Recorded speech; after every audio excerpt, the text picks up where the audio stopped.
ये सवाल फिर समीर चौगांवकर, ये किसान वोटर की तरह जब बिहेव करता है तो बिल्कुल अलग करता है, लेकिन फिलहाल एक सवाल ये भी वाजिब है जो मैं पूछना चाहती हूं आपसे कि ये एमएसपी को लेकर, लीगल गारंटी को लेकर, सही दाम को लेकर पेच फंसा हुआ है दशकों से, और सारी सरकारें फंसाकर बैठी रही इसे। अभी की सरकार भी फंसाकर अगर बैठी है, मैं मान लूं अगर किसानों के आरोप ठीक, तो उसका कारण क्या है? अर्थव्यवस्था का जो झुनझुना बताया जा रहा है, जो लॉजिक दिया जा रहा है, वो लॉजिकल है? देखिए, मुझे ऐसा लगता है गरिमा जी कि जो एमएसपी का जो मामला है, ये कोई भी सरकार इसको सॉल्व नहीं करना चाहती है। सीधे भारतीय जनता पार्टी की सरकार की बात नहीं कर रहा हूं, इसके पहले की सरकार भी रही है। और आप देखिए, जब मनमोहन सिंह की सरकार थी तब भारतीय जनता पार्टी समर्थन करती थी एमएसपी का, ये लागू होना चाहिए। मुझे ऐसा लगता है कि जो विपक्ष में रहता है वो सरकार से कहता है कि भैया आप किसानों की मांगों का ध्यान रखो, आपको ये लागू करना है। और जब जो विपक्ष में रहता है, जब वो सत्ता में आता है तो वो उस बात को इनकार करता है, उसे टालने की कोशिश करता है। तो देखिए, किसान कभी भी पूरे देश का आप देखिए इकट्ठा एक जगह पहुंच नहीं सकता, और किसानों के जितने भी आंदोलन है वो स्थानीय और क्षेत्रीय स्तर में बटे रहे। महाराष्ट्र में शरद जोशी का किसानों का आंदोलन रहा तो महाराष्ट्र का आंदोलन रहा है, उसमें उत्तर प्रदेश के किसान नहीं गए। लेकिन ऐसा नहीं कहा जा सकता कि वो सिर्फ महाराष्ट्र के किसानों का आंदोलन था, उसके अंदर पंजाब और बाकी किसान नेताओं का समर्थन नहीं था। या महेंद्र सिंह टिकैत जब आंदोलन करते थे तो वो उत्तर प्रदेश का आंदोलन माना जाता था। किसानों के आंदोलन। रोक रही हूं आपको, सवाल तो यही है ना कि जब सत्ता में होंगे तो कुछ और तरीके की पेचीदगियां बता देंगे, विपक्ष में होंगे तो मांग करेंगे, और सारी पार्टियों का यही हाल है। ये क्यों है? समस्या यही है कि किसान कभी भी एकजुट होकर अपनी समस्याओं पे वोटिंग नहीं करते।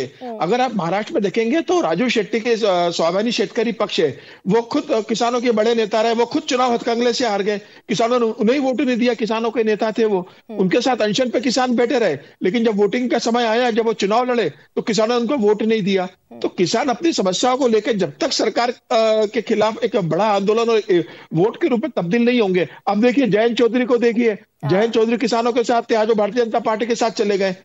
क्या जयंत चौधरी अब किसानों का साथ देंगे क्या? जयंत चौधरी को राज्यसभा चाहिए, जयंत चौधरी को लोकसभा चाहिए, उनके पिताजी अजीत चौधरी जी को सत्ता चाहिए थी। तो चौधरी चरण सिंह के नाम पे जयंत चौधरी ने और उनके पिता अजीत चौधरी ने राजनीति की। तो जो राज्य सत्ता का लाभ किसान के नेता लेते रहे और किसानों को उनकी हालत पर छोड़ते रहे। नहीं, आप कह रहे हैं, लेकिन समीर फिर एक और कॉन्ट्राडिक्टरी फैक्ट है। ये तो ठीक कह रहे हैं आप, लेकिन फिर 10 दिन में ये चौथी बैठक, अगर सरकार इतनी निश्चिंत है कि किसान आंदोलन से कोई असर नहीं पड़ेगा जमीन पर। सरकार इस बात को जानती है कि पिछली बार 365 दिन से ज्यादा का आंदोलन चला था।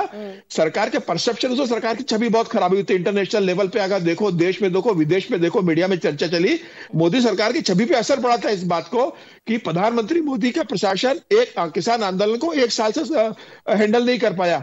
1 साल आंदोलन चल रहा था, वो सही था गलत था ये डिफरेंट बात है, लेकिन आंदोलन चलने के कारण जो सरकार की छवि पे असर पड़ा था, सरकार उससे बचना चाहती है। सरकार को चुनाव में जाना है कुछ दिनों के बाद, तो सरकार इस बात को जानती है कि अगर किसानों ने फिर 1 साल जैसा आंदोलन खड़ा कर दिया तो ये दिक्कत सरकार के लिए होने वाली है। लेकिन मोदी सरकार और भारतीय जनता पार्टी इस बात को भी जानती है कि पंजाब का किसानों का आंदोलन है, और पंजाब में भारतीय जनता पार्टी का कोई बहुत ज्यादा अस्तित्व है नहीं। वो पहले अकाली दल पे निर्भर थे, आज भी भारतीय जनता पार्टी 13 सीटों में से 1 या 2 सीटों जीतने की स्थिति में। तो राजनीतिक रूप से भारतीय जनता पार्टी को भी बहुत ज्यादा नुकसान होने नहीं वाला इस आंदोलन से। भारतीय जनता पार्टी को जहाँ नुकसान हो सकता था पश्चिम उत्तर प्रदेश में, वहां उन्होंने जयंत चौधरी को साथ लिया है, और वहां भारतीय जनता पार्टी बहुत मजबूत है। पंजाब के किसान नाराज होंगे तो किसको वोट देंगे? या तो आम आदमी पार्टी को नहीं देंगे या कांग्रेस को नहीं देंगे। भुगतना तो उनको है। भारतीय जनता पार्टी तो वैसे भी पंजाब की लड़ाई में इतना 3 में ना 13 में, तो मुझे लगता है तो ये एक बिल्कुल अलग तस्वीर है समीर जो आप दिखा रहे हैं कि पॉलिटिकल नुकसान नहीं है, इसीलिए एमएसपी पर सरकार आगे नहीं बढ़ना चाहती।